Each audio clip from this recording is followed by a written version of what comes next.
What's up, my friends? Welcome to Eternally Disappointed. UFC 296 is official. They weighed in this morning, got on the scales, everything was good to go, and now it's time for the party, for the year-end event. Kind of sucks that it's this early this year, and then the next card isn't until I think the 13th of January. There's a long break without having a UFC pay-per-view. It's kind of hard to get people to buy tickets around holiday time because they're saving money for certain things. It's hard to get some fighters who want to cut weight through the holidays too, so I kind of understand why the schedule is the way it is. But looking at the schedule, there's a lot of bangers to kick off the year anyway. So it's going to be a good run here. Let's enjoy tomorrow night. We'll just get down to it. Covington and Edwards. I know Colby. I used to train with him when I was with American Top Team. The first time I actually saw Colby, I didn't know who he was. We were practicing single legs off of the wall. And him and Jorge Masvidal were next to the guy that I was training with. And they didn't stop talking shit the entire time. And I didn't know that they were buddies. So I thought that they were really getting heated about it. It's just how they are. Colby is actually a very nice person. Colby, it's a character that he plays. A lot of people know that it's a character that he plays. But talking shit about Leon Edwards' dad, who was murdered, is a little bit too far. Maybe even more than a little bit too far. I'm a fan of saying things to people to get them riled up, to sell a fight, but to a certain extent. I'm not a fan of people who sell themselves in a way that's disingenuous. So, and I'll touch on this a little bit later, I always thought Conor was full of shit because I never thought Conor McGregor was as great as everybody thinks he is. I think he was a one or two trick pony that was given the perfect styles to make him a double champion in the UFC.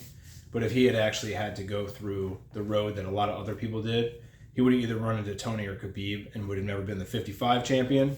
And I think that if he had to go against the 45ers who were in the 45 division now, he would have lost a lot of those fights too. But you can't hate on the dude. You can just try to speak your truth about it. Colby's shtick sometimes doesn't make sense. Because he goes like 115%. And believe me, Leon Edwards is no saint. You know, Leon Edwards has been, vocal about being a former career criminal and all the shit that he was doing before mixed martial arts kind of came and got him. So I'm not saying that it's okay to talk about somebody's murdered father, because the relationships that sons have with their fathers, if it's very tight, that's got to be very, very devastating for him. But Colby, And Colby didn't need to be that way, but at the same time, like, it's not like Leon is Stephen Thompson. Like, Stephen Thompson is like a genuinely nice guy. Leon is a guy that seems like a nice guy now, but he seems like he was a piece of shit for a lot of his life. The thing about Leon, and I don't know if I'm the only one, the way Leon talks, his accent just makes me want to laugh. He sounds really funny to me, but that's just me.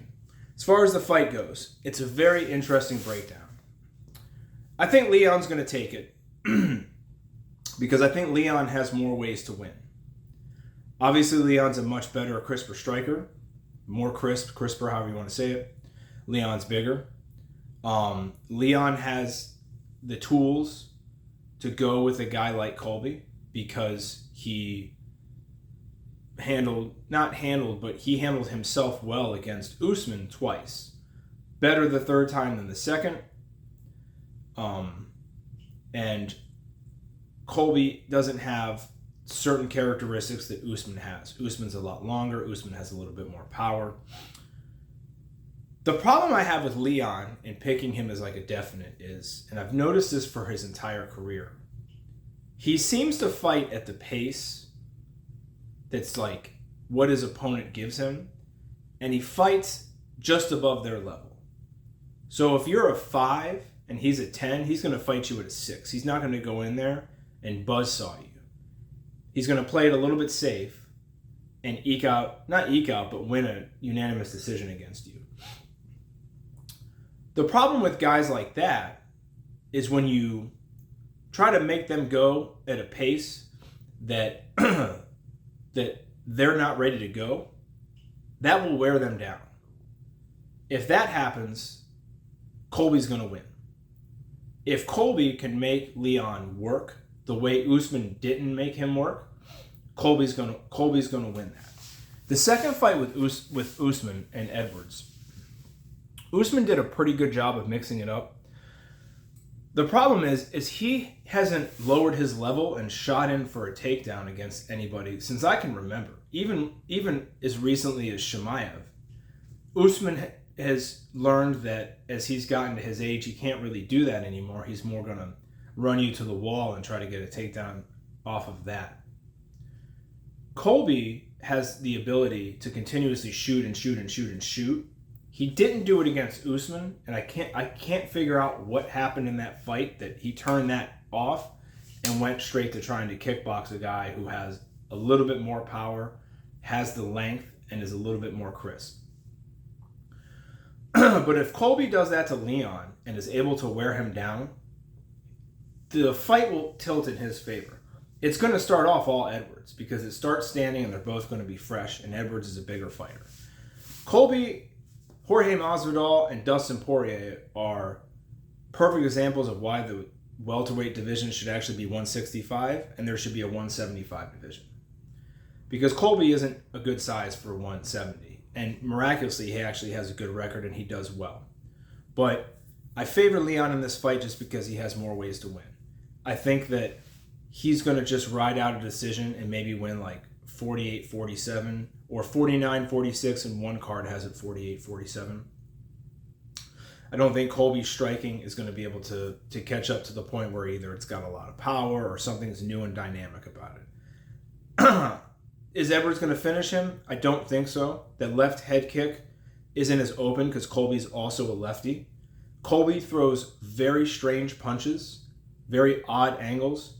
The one area where he's going to be in danger of eating a head kick is he dips his head when he throws his overhand left. But he also throws okay head kicks. He cracked Usman with one. I don't see him putting Leon down. But when you fight a guy whose striking is very unorthodox or off time or just a little bit strange and you're a crisp striker, it throws you off as well. And obviously Leon doesn't want to buzzsaw forward because he'll run into a takedown or at least a takedown attempt. But I think Leon's footwork and Leon's skills are going to create a path where he has more ways to win than Colby does. And I think that's how it's going to go down. Either way, I'm hoping for a good fight. I was hoping Colby would pull it out just because of my close connection or proximity of, I used to train with him and this and that, but not with him. I didn't train particularly like him and I against each other, but we would be on the mat together and we'd say hello and this and that. But honestly, the comment about Edwards' dad, like I thought that was a little bit too far. So I'm not really rooting for anybody. I'm just hoping for a good fight. Pantoja and Royval, I think Pantoja is going to take it. The only thing I don't like about Pantoja is his style is like 100 and 0. He's either going to come at you winging bombs, blast doubles, and just attack you on the ground, or he's going to sit back and do nothing. And that's irritating to watch. Royval is a big guy for 125. I think that's kind of the only thing that's going to be in his favor this fight is his size. If he can use that to create problems for Pantoja, I think he's going to win. But I think Pantoja takes this one pretty handily. I think he has at least one victory over Royval before. And Royval's a tough guy. It's not easy to get him out of there. It's not easy to finish guys at 25. But I think Pantoja's going to take it and then set up... he's going to set up a matchup with somebody... Maybe not next fight, but they're going to find another 25er to build a good name. Maybe not Moreno, maybe Kai France, or one of the guys that's also coming up. Some of the Russian guys that are coming up as well. They're going to set up a big name versus a big name 25 fight, the way they had Cejudo and Johnson. That's my take on that. Ian Gary and Vicente Luque has been canceled, and I'm very happy about that. I think Ian Gary is a fucking piece of shit. I think the shit he did with Neil Magny, which ended up causing that guy to have problems with custody of his kids. And if fucking somebody ever did anything to get in the way of my time with my son, like it's on site. And you better hope it's not drastic enough, because you'll end up with a new asshole on your forehead. I will fucking kill a motherfucker over that shit.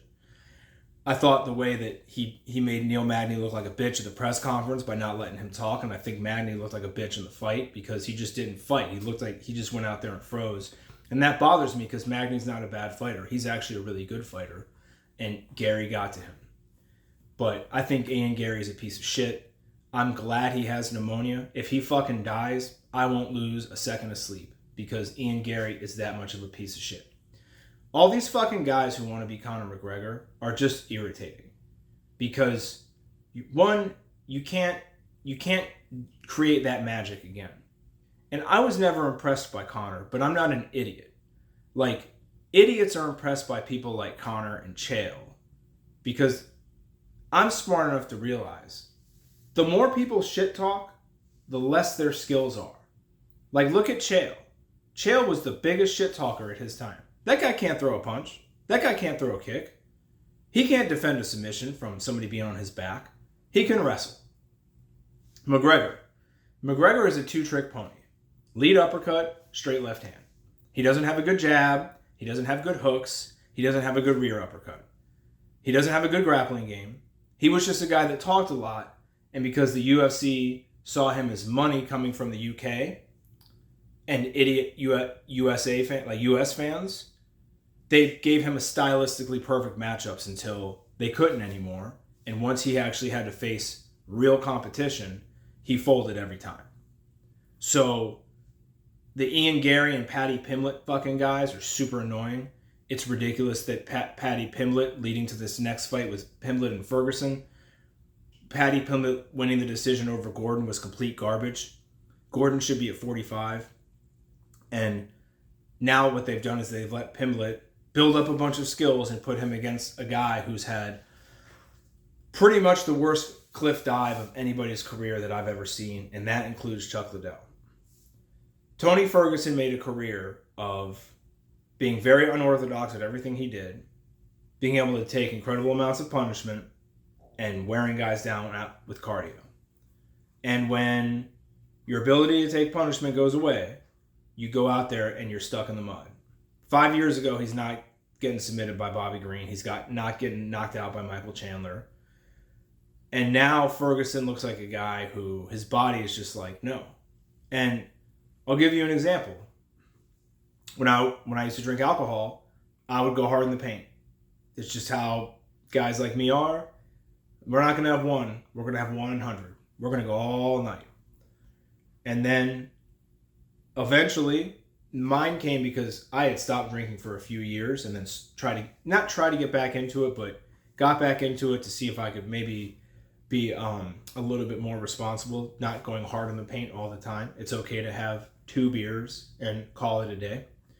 And it was just one of those things that as soon as alcohol touches my tongue, I get a headache instantly. And it could be Mick Ultra. It could be the lightest thing that you could think. Whether it's alcohol or beer or whatever, the second I have a sip of it, I get a headache instantly. My body's like, no. I mean, a headache bad enough that you can't even take another sip. And that's how I feel that Ferguson is. I feel like as soon as he gets cracked, his body's like, nah, I've had enough of this shit. I'm not going to let you sit here and let us get beat down. And it basically forces his body to shut down, and he can't perform in fights. So I think he's being sacrificed to Paddy Pimblett, so Paddy Pimblett has a name on his record.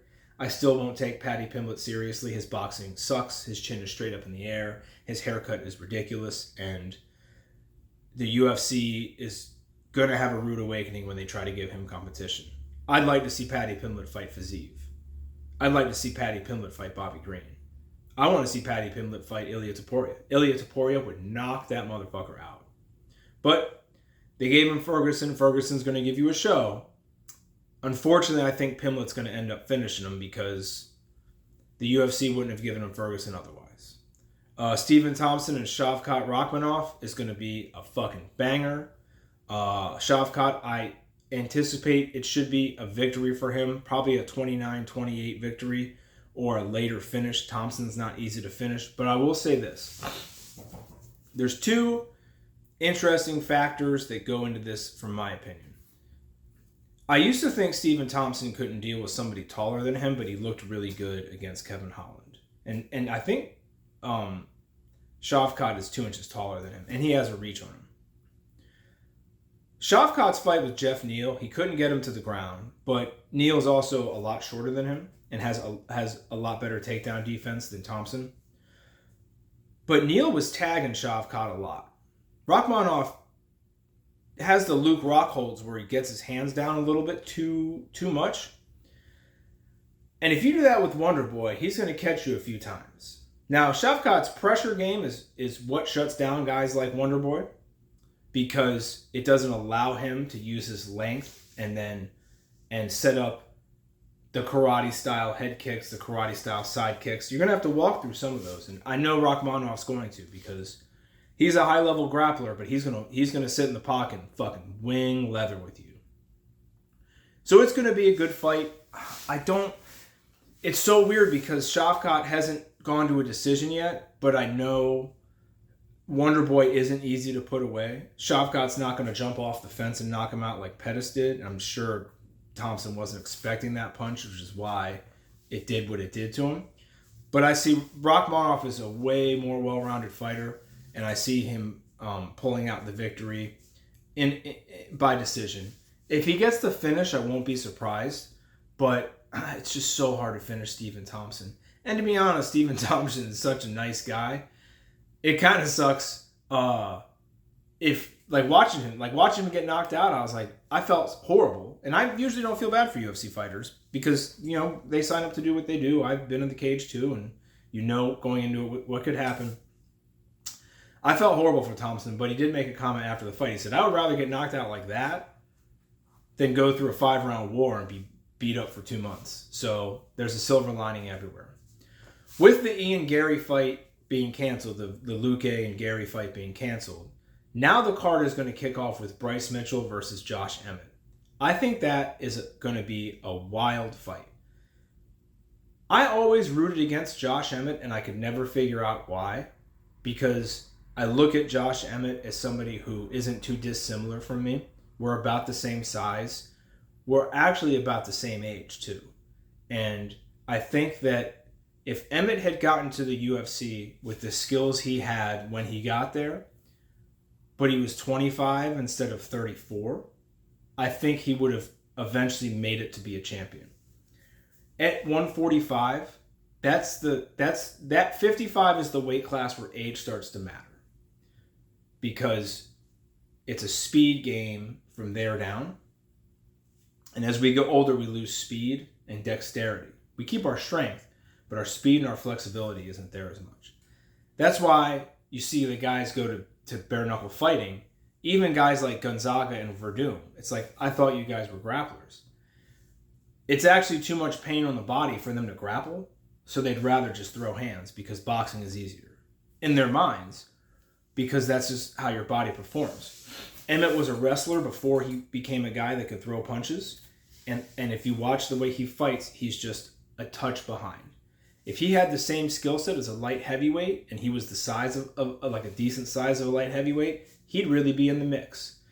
But I think Emmett is going to slide down a little bit, because I think his age is catching up to him, and that sucks because he does have good skills, but you could see sometimes the way he's been fighting in the last few fights, it's like he can't do what he wants to do as fast as he wants to. He can see it and he thinks, he's like, this is how it's supposed to go, and it doesn't quite work.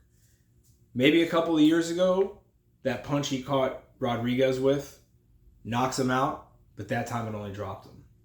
And then he ran into a triangle, and maybe he saw the triangle coming and he couldn't start to defend it early enough, or maybe once he was in it, he couldn't get out of it the way he used to, because he's an older guy at 145. You have to give him props for that, and the guy is fucking skilled. But I think he's going to run into some issues with Bryce Mitchell. I think Bryce Mitchell is a tough guy from Arkansas that can kind of mix it up anywhere, and he's going to look sloppy and wild no matter what he does, but his style works for him. I think if he gets Emmett to the ground and can overwhelm him with conditioning, basically putting a pace on him, I think Emmett will wear down, and Bryce can get a decision, or he can get a finish. But if Emmett wins, I wouldn't be surprised either. This fight is very close. These guys have unique skill sets that work for them. They kind of don't contrast each other, and it's going to make a very interesting fight. Either way, this card's going to be a banger to end the year. Like I said, maybe I'm right, maybe I'm wrong. It's just my opinion.